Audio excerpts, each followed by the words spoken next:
Avant de commencer la vidéo, je te demanderai de cliquer sur le petit icône en forme de cloche. Comme ça, tu auras une notification à chaque fois que je poste une vidéo et tu ne rateras plus rien. Merci, bye. Salut les gens, bienvenue sur ma chaîne Let's Talk Anime. Aujourd'hui, on a un truc un peu plus cool à vous montrer. J'ai deux invités qui ne connaissent absolument rien sur les mangas, donc ils vont me poser des questions et ça risque d'être drôle. Enfin bref, c'est parti.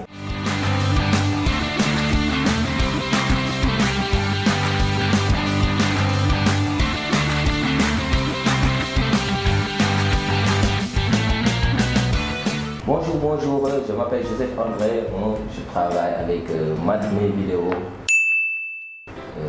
On est sur YouTube, sur notre chaîne. Voilà.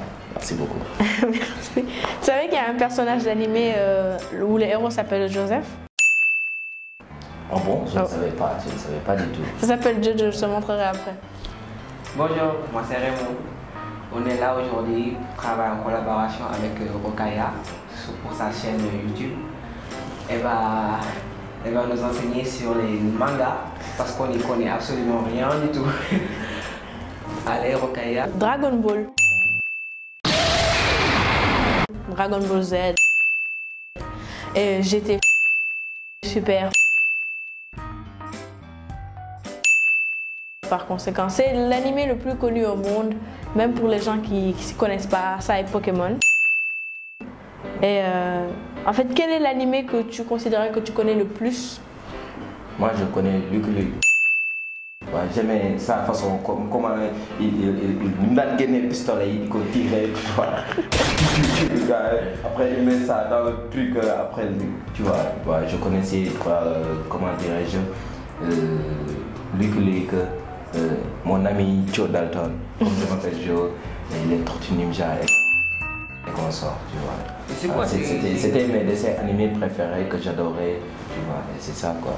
Mais les Dragon Ball Z, trucs et consorts, ça je ne connais pas. Voilà. Tu as parlé tout à l'heure de Pokémon. Oui. C'est quoi Pokémon? C'est quoi Pokémon? Wait a minute. C'est quoi Pokémon? Du japonais Pokémon, contraction de Pokéto, de l'anglais Pocket qui signifie de poche et Monsuta de l'anglais Monster qui signifie monstre, soi-disant Pocket Monster ou bien monstre de poche.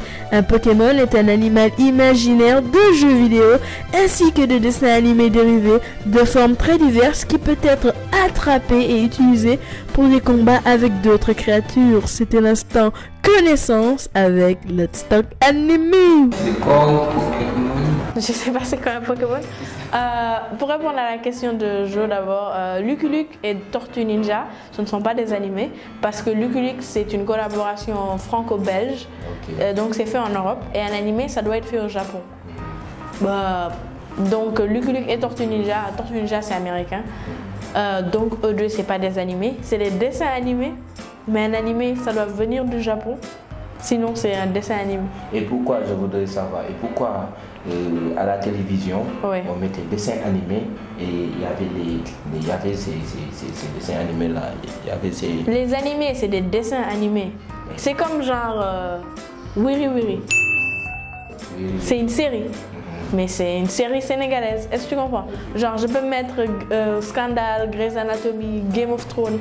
C'est des séries, comme Wiri Wiri. Mais c'est plus spécifique. Et un Pokémon, c'est quoi Pokémon?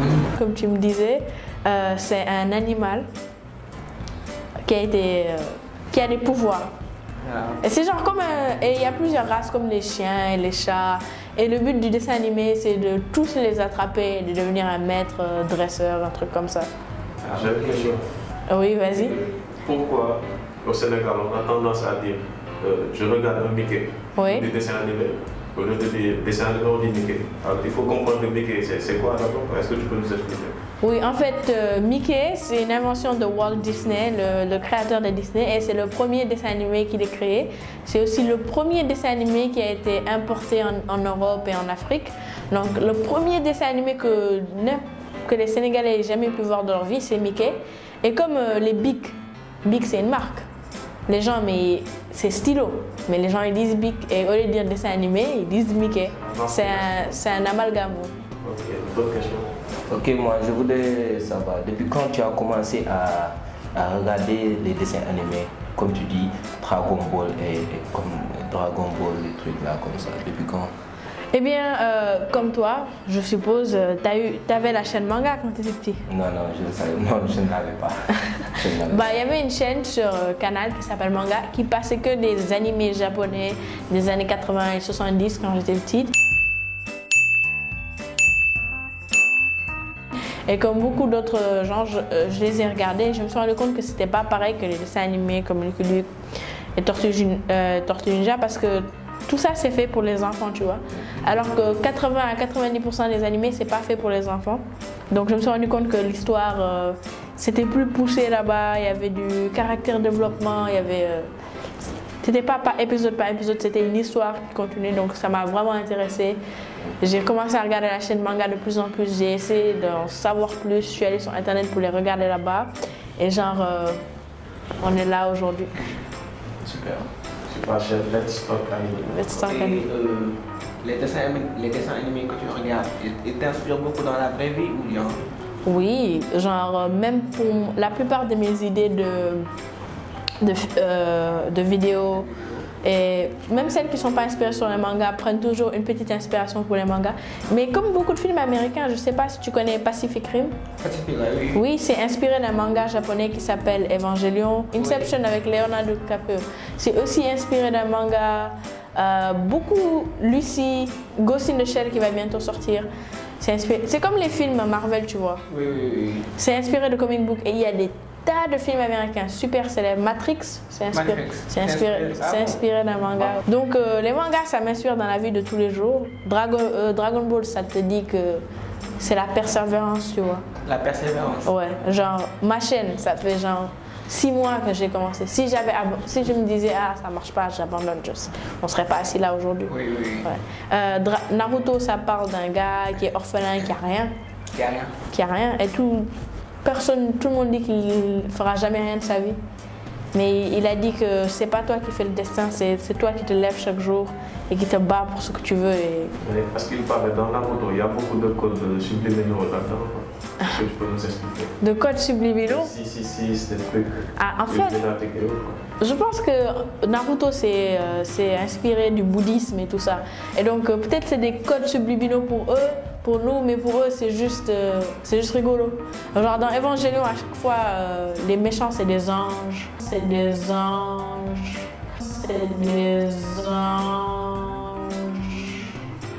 Et quand tu les tues, il y a des croix qui explosent dans le ciel.